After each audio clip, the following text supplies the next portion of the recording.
一个变态食人魔究竟有多变态？他居然想把已经埋葬的尸体挖出来，趁着新鲜度还在，想要趁热吃掉它。其实食人魔都是潜在的美食家。杰夫从冰箱里拿出一块排完酸的里脊肉，先给肉做个 SPA， 放松一下。冷锅热油，将盐均匀的撒在上面，小火煎至两面金黄。吃过 X 肉的都明白，排完酸的肉质煎至3分熟最为美味。杰夫感受着肉质在嘴中爆汁的感觉，他十分的陶醉。这天杰夫的冰箱又空了，他整理好着装来到酒吧寻找新的猎物。吧台上的2个黑人引起了他的兴趣，这些黑人小伙都对杰夫很熟悉，因为杰夫是出了名的大方。当然这里每一个人都是他潜在的食物。杰夫对他们介绍了自己的职业，一名艺术摄影爱好者。很快杰夫就出价50块邀请他们去家里拍照。50块在这些黑人小伙眼里可不是一笔小数目。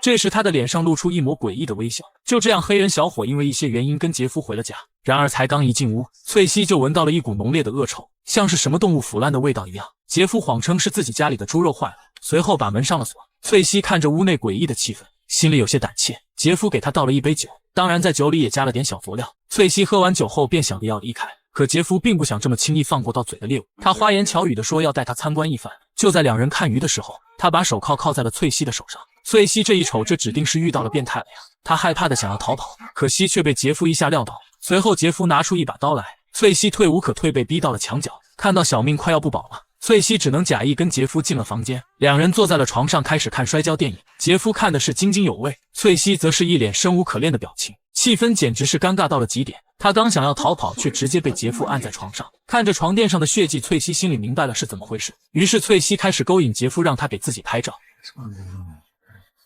紧接着使用了美男计，对杰夫开始搔首弄姿。可是杰夫只是拍了几张便没了兴趣，又把翠西带回了屋内看电影。翠西此时内心是慌到不行，满脑子想的都是怎么逃跑，而杰夫正在想着怎么吃掉翠西。他听着翠西的心跳，2人躺在了床上，翠西趁机一把按在杰夫的脑壳上，这一下差点按爆杰夫的脑瓜瓤子，但门上被上了好几道大锁，翠西根本跑不出去。杰夫很快就追了出来，还好翠西身强体壮，这一下杰夫的脑壳差点被打裂。这次翠西也终于逃了出去，他像疯子一样的奔跑逃命，终于是遇到了警察。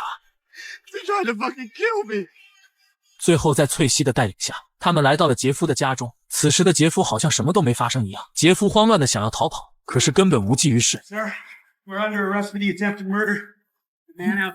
警方在杰夫家的冰箱里发现了一个成年男性的头，紧接着在冷冻柜发现了一颗心脏和一名成年男性的那个 X， 又在卧室里找到了一颗干净的头骨以及几个纸壳箱子的骨头。除此之外，还有一具完整的骨骼和一些已经风干的皮。更变态的是，他们在卧室的蓝色水桶里找到了几具被酸性溶液腐蚀到残缺不全的躯干。最后在警方不断的拼凑下据不完全统计，在杰夫的家中总共发现了15具黑人男性的尸体。经过调查，杰夫不仅是在家里将这些人给残忍分尸了，他还食用了其中某些比较美味的部位。可能杰夫是想换一种生活，或者是觉得一直没人发现太无趣了。在被抓捕后，杰夫并没有反抗，甚至还放弃了请律师辩护的权利。所以警方问出了所有人都会疑问的问题。 Can I ask, why do you think you did it?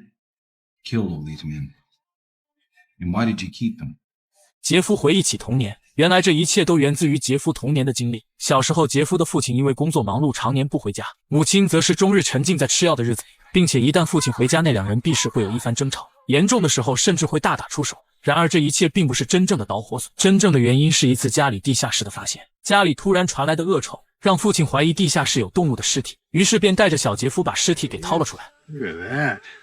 可小杰夫看到这具尸体，不仅是没有害怕，甚至还伸手触摸了一下。父亲看到儿子对这个东西感兴趣，于是经常带着小杰夫去马路上寻找被车撞死的小动物，并且之后还会将它们带回家里，给小杰夫演示一下动物的内部结构。这样的生活一直持续到了高中。第一次上生物解剖课的杰夫异常兴奋，终于可以是自己动手了，甚至结束后还显得有些意犹未尽。杰夫找到老师，想带一只回家继续练习，可老师活了40多年，还从未见过如此厚颜无耻之囚。Teaching for 22 years and no one's ever asked me that. 就这样过了一段时间，杰夫的父母在常年的矛盾下，终于是过不下去了，2人选择了离婚，各自生活。母亲带着杰夫的弟弟离开了这个家，而父亲因为工作的原因常年不在家，于是无聊的杰夫继续解剖小动物。然而现在小动物并不能满足杰夫的变态心理。这天杰夫鬼鬼祟祟地溜进了商场的试衣间，他小心翼翼地将双脚放在了凳子上。没过多久，商场的导购下了班，保安关闭了灯，开始巡逻。此时躲在试衣间的杰夫感觉自己兴奋的都要尿了。很快保安巡逻到了杰夫所在的位置，但也只是敷衍的溜达了一圈，把所有的灯都关了后就下班回家了。杰夫在试衣间等了一阵，此时的外面已经是空无一人，他颤抖着走出了试衣间，随手拿了个垃圾袋子。杰夫来到了一个模特面前，他居然把模特身上的衣服给脱了，紧接着开始拆卸模特身上的零件。看着模特身上那凹凸有致的肌肉纹理，杰夫感觉自己是口舌生津。随后他将模特打包给带走了，更加难以置信的还在后面。回到家里，杰夫将模特的上半身给拿了出来，随后将模特给放在了床上，就这么吻了上去。他深情地注视着模特，感受着模特身上的质感。很快杰夫就玩腻了模特。这天他正开车准备捡点小动物回来解剖，就碰到了一个拦车的帅小伙。小伙子想搭杰夫的车，杰夫心想这不送上门的鸭子吗？小伙子，你这是耗子舔猫 X 啊。杰夫告诉小伙现在时间还早，不如去他家里喝上那么一杯。小伙子一看这盛情难却，也就跟着去了。没想到两人聊得还挺投缘，杰夫也没想到小伙子也喜欢健身，当场就给他来了一个卧推。 You are fucking strong, man. 这样的夸奖让杰夫的心里笑开了花，一个没控制住就吻了上去。但是这小伙子可是个直的。 Fucking asshole faggot. 这句话深深地刺痛了杰夫，他抄起锻炼用的杠铃就给小伙子干了。可是由于用力过猛，小伙倒下就再也没起来。杰夫有些慌了，因为是第一次杀人，再说自己也没想杀死他。 Come on, wake up. Wake up. 害怕的杰夫把尸体藏在了房子的地下，但是又想到夏天尸体很快就会腐烂，并且还会散发出浓烈的恶臭，他又把尸体给拖到了库房。在这里，杰夫开始了人生中第一次人体研究。很快，杰夫发现骨骼太大了，他根本就处理不了。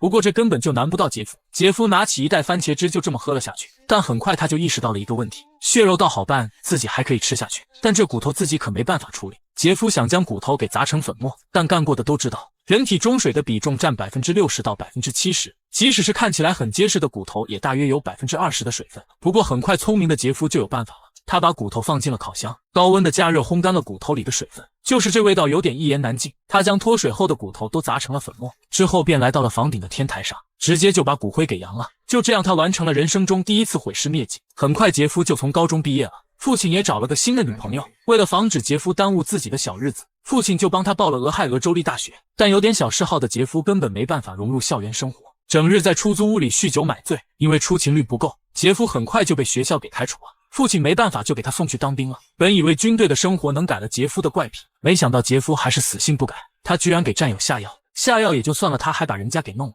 结果是又被开除了。 Hey, get your ass out of the car. Now!